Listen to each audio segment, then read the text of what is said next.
اعوذ باللہ من الشیطان الرجیم بسم اللہ الرحمن الرحیم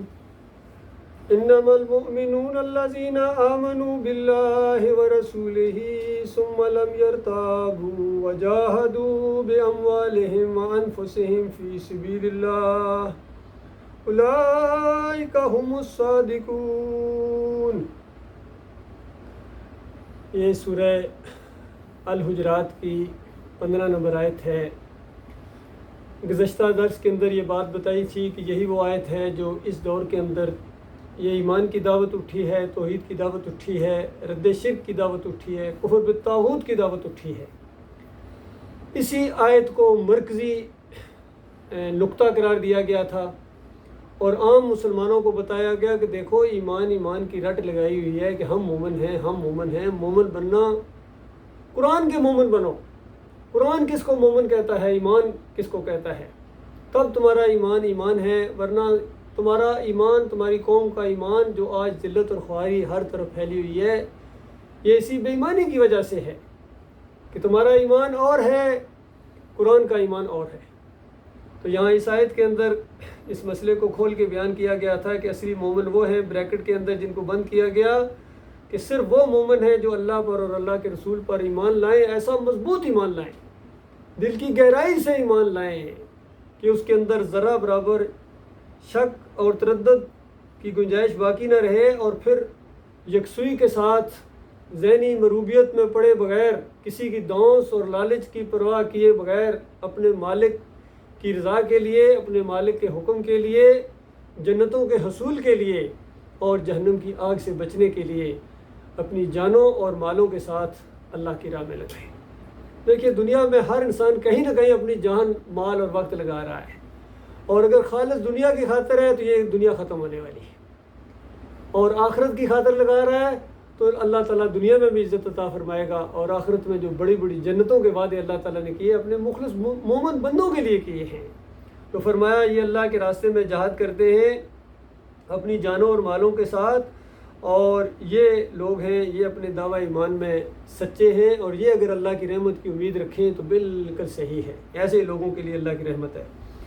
اس کے بعد اگلا مضمون، تاکہ اس دعوت کے حوالے سے سورہ الحجرات کا جو آخری آیتیں ہیں گویا خلاصے کے طور پر اس میں بیچ میں شامل ہو جائیں کہ اے نبی ان ایمان کے دعوے داروں سے کہہ دو، کیونکہ ایمان کا دعویٰ تو کر رہے تھے سارے، تو مالک نے کہا کہ ان کو صاف کہہ دو کہ کیا تم اللہ کو اپنے دین کی اطلاع دے رہے ہو، یعنی اللہ کو بتا رہے ہو میں بڑا مومن ہوں، میں بڑا مومن ہوں، اللہ کو بتا رہے ہو؟ اللہ کو نہیں پتا کون بڑا مومن ہے، کون بڑا ایماندار ہے؟ فرمایا کہ زمین اور آسمانوں کی ہر چیز کو وہ جانتا ہے، دل کی گہرائیوں کو وہ جانتا ہے، اور وہ ہر چیز کا علم رکھتا ہے۔ اور پھر بتایا کہ دیکھو کون سی بات ہے جو اللہ نے بیان نہیں کی ہے۔ فرمایا یہ لوگ تم پر احسان جتاتے ہیں کہ انہوں نے اسلام قبول کر لیا ہے، کہ ہم بھی تو مسلمان ہو گئے ہیں، ہم بھی تو مومن ہیں، کچھ اس انداز سے گفتگو کرتے ہیں جیسے احسان کر رہے ہیں۔ فرمایا ان کو کہو کہ تم جو احسان جتاتے ہو کہ ہم نے اسلام قبول کر لیا ہے، اپنے اسلام کا احسان مجھ پر نہ رکھو، بلکہ اللہ تم پر احسان رکھتا ہے کہ اس نے تمہیں ایمان کی ہدایت دی اگر تم واقعی اپنے دعویٰ ایمان میں سچے ہو، اگر مخلص مومن ہو تو پھر تم اللہ کا شکریہ ادا کرو، اس راستے کی طرف تمہیں اللہ نے رہنمائی کی ہے، اور یہ تمہارا کسی کے اوپر کوئی احسان نہیں ہے، یاد رکھنا، نہ مسلمانوں کے اوپر کوئی احسان ہے، نہ مسلمانوں کی جماعت کے اوپر کوئی احسان ہے، بلکہ اللہ کا تمہارے اوپر احسان ہے جو اللہ تعالیٰ نے یہ ماحول تمہیں دیا ہے۔ اس طریقے سے ایک ایمان کی دعوت اٹھی، اننا سمعنا منادی ینادی للایمان، جیسا صحابہ اکرام کا یہ قول نقل کیا اللہ تعالیٰ نے کہ مالک ہم نے پکارنے والے کو سنا جو ایمان کی طرف بلا رہا تھا، توحید کی طرف بلا رہا تھا، ایمان خالص کی طرف بلا رہا تھا، فآمنا، مالک ہم نے کسی کی دونس کو نہیں دیکھا، کسی کی چودراہٹ کو نہیں دیکھا، کسی کی سرداری کو نہیں دیکھا، ماں باپ کے رسم و رواج کو نہیں دیکھا، علاقے کے ماحول کو نہیں دیکھا، ہم ایمان لے آئے مالک، اور اب ہمیں سیدھی راہ دکھا مالک، ہماری خطاؤں سے درگزر فرما۔ اس طرح صحابہ اکرام کا وہ پسندیدہ قول اللہ تعالیٰ نے نقل کیا ہے، اور یہاں اس انداز سے بتایا کہ اگر تم اپنے دعویٰ ایمان میں سچے ہو ایمان کے اندر واقعی پختہ ہو اور اللہ کی رضا کے لیے یہ آپ نے اگر اختیار کیا ہے تو اس کے بعد اللہ تمہارے اوپر احسان رکھتا ہے، تم اللہ کے اوپر احسان نہ جتاؤ۔ اللہ زمین اور آسمانوں کی ہر پوشیدہ چیز کا علم رکھتا ہے، یعنی بظاہر ہو سکتا ہے لوگ کتنے آپ کو مومن سمجھتے رہیں، لیکن مالک تو دل کی گہرائی کے اوپر نظر رکھتا ہے، وہ اٹھنے والے خیالات اور وسوسوں کو جاننے والا ہے، کس نے خالص اللہ کی رضا کے لیے یہ قدم اٹھایا ہے اور کس نے کسی اور مفادات کے لیے، رشتہ داروں کے لیے یا کوئی علاقے کی چودراہٹ حاصل کرنے کے لیے، کوئی منصب حاصل کرنے کے لیے یا دنیا کے مفادات سمیٹنے کے لیے معاملہ کیا ہے۔ جس طرح ایک حدیث کے اندر آتا ہے کہ جس نے اللہ کے لیے اور اللہ کے رسول کے لیے ہجرت کی، اس کی ہجرت اللہ اور اللہ کے رسول کے لیے، اور جس نے کسی دنیاوی مال اور شہرت کے لیے یا کسی خاتون سے شادی کرنے کے لیے ہجرت کی کہ اب سارے لوگ جا رہے ہیں چلو میں بھی ساتھ چلا جاتا ہوں، وہاں جا کے ایک ماحول بن جائے گا، تو پھر اس کی ہجرت اسی کے کھاتے میں سمجھی جائے گی۔ اللہ تعالیٰ نے اس انداز سے یہ بات کھول کھول کے بیان کی ہے کہ مالک علم رکھتا ہے۔ دیکھنا، مالک کو دغا نہ دینا، مالک کے ساتھ خلوص اختیار کرو، اور جو کچھ تم کرتے ہو وہ سب اس کی نگاہ میں ہے، ہر لمحے آپ کے اوپر، ہر جگہ، ہر ایک کو وہ دیکھ رہا ہے کی طرح۔ کوئی نہیں ہے اللہ کے علاوہ جو ہر جگہ دیکھے آپ کے دلوں کے اوپر۔ باقی یہ جو ہمیں بتاتے رہے کہ شوباز کرے پرواز تے جانے راز دلاں دے، یہ شوباز ایسی پرواز کرتے ہیں کہ دلوں کا راز جان لیتے ہیں۔ حضرت صاحب جو ہے پیر صاحب ہیں، دلوں کے وسوسے جان لیتے ہیں۔ کشف المحجوب کے اندر علی اجمیری صاحب واقعہ لکھتے ہیں کہ کسی نے میرے اوپر اعتراض کیا کہ آپ نے جو پیر پکڑا ہے وہ صحیح پیر نہیں ہے، تو کہتے ہیں علی اجمیری صاحب کہ میں نے ان کو کہا اچھا چلو ٹیسٹ کر لیتے ہیں، میں نے صحیح پیر پکڑا یا غلط پیر پکڑا ہے۔ تو دو اور تھے، کہتے ہیں دل کے اندر کوئی بات رکھو، اگر دل کی بات انہوں نے بتا دی تو اس کا مطلب ہے پیر کامل ہے۔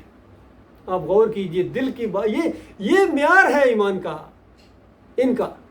اور اللہ فرمایا واللہ علیم بذات صدور، دلوں کا حال صرف اللہ جانتا ہے۔ نبی علیہ السلام فرمائے تم اپنا مقدمہ لے کر آتے ہو میرے پاس، میں دلوں کا حال نہیں جانتا ہوں۔ اور کوئی چار زبان ہوتا ہے، باتوں سے ذرا دوسرے کو دبا لیتا ہے، اور بالفرض میں نے کوئی اس کے حق میں فیصلہ کر دیا بظاہر دیکھتے ہوئے یا گواہیوں کی وجہ سے،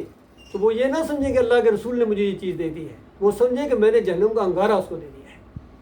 اسی طرح عمر بن خطاب کہا کرتے تھے کہ دیکھو نبی علیہ السلام کے زمانے میں پھر وہی موجود تھی، کوئی ایسی بات تو اللہ تعالیٰ وہی کے ذریعے بات بتا دیتا تھا، اب تو وہی بھی ختم ہو گئی، تو اب میں بظاہر پر معاملہ کروں گا، بھائی تمہارے دلوں میں کیا ہے تم جانو اور تمہارا رب جانے، میں تو بظاہر معاملہ کروں گا۔ تو دیکھو یہ قرآن کا ایمان ہے، یہ نبی علیہ السلام کی سنت ہے، یہ صحابہ اکرام کا انداز ہے۔ لیکن آج ہمارے ہاں جو ایمان پایا جاتا ہے وہ یہی ہے کہ پیر صاحب دلوں کا حال جانتے ہیں۔ جی کشف المحجوب والے کہتے ہیں میرے پیر صاحب کے سامنے جب ہم حاضر ہوئے، تین تھے ہم، ایک نے دل کے اندر کچھ اشعار رکھے،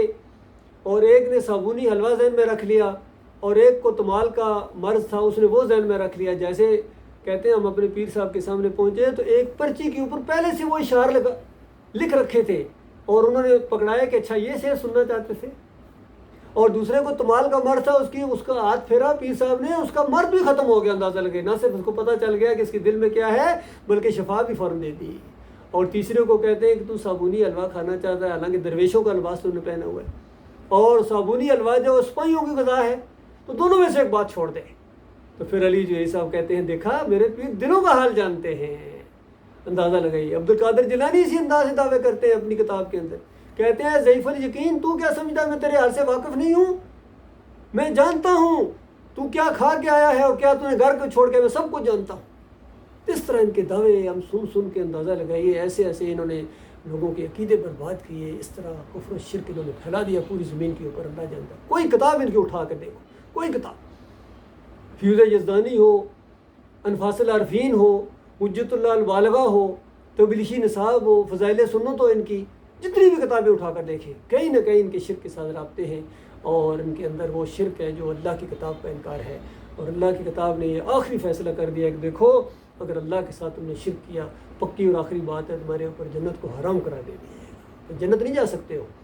وَمَأْوَاهُ النَّارُ، ایسوں کا ٹھکانہ جہنم کی آگ ہوگا جس کے اندر وہ ہمیشہ جلتے رہیں گے۔ اس لیے سوچو میرے بھائیو، آج یہ دعوت اٹھی ہے اللہ کے فضل و کرم سے اٹھی ہے، اللہ کی رحمت کی وجہ سے اٹھی ہے، اللہ کا شکر ادا کرو اس کے قریب ہونے کی، اللہ نے آپ کو توفیق عطا فرمائی ہے، ورنہ کتنی انسانیت یہاں آگے پیچھے پھیلی ہوئی ہے، کہاں تک یہ بات پہنچ رہی ہے۔ جس کو اللہ توفیق دے گا وہ ایمان کی طرف آئے گا. ہدایت دینا اللہ کا کام ہے. ہمارا کام ہے بتاتے رہنا. ہماری اس کوشش کے جتنی ہم کوشش کریں گے اللہ تعالیٰ اس کے مطابق مالک سے گزارش ہے دعا مالک اس کو بڑھائے اور اس کوششوں کو اللہ تعالیٰ کامیاب کرے. ساری انسانیت تک یہ ایمان کی آواز پہنچے. یہ سوشل میڈیا کا دور ہے, اسی وجہ سے ریکارڈنگ کرتے ہیں آڈیوز کے ذریعے بھی ویڈیوز کے ذریعے بھی, تاکہ پوری دنیا میں یہ بات پھیل جائے ایمان خالص کی اور ساری انسانیت جہنم کی آگ سے بچ جائے. وقول کو لہٰذا استغفر اللہ لی و لکم ولسائر المسلمین.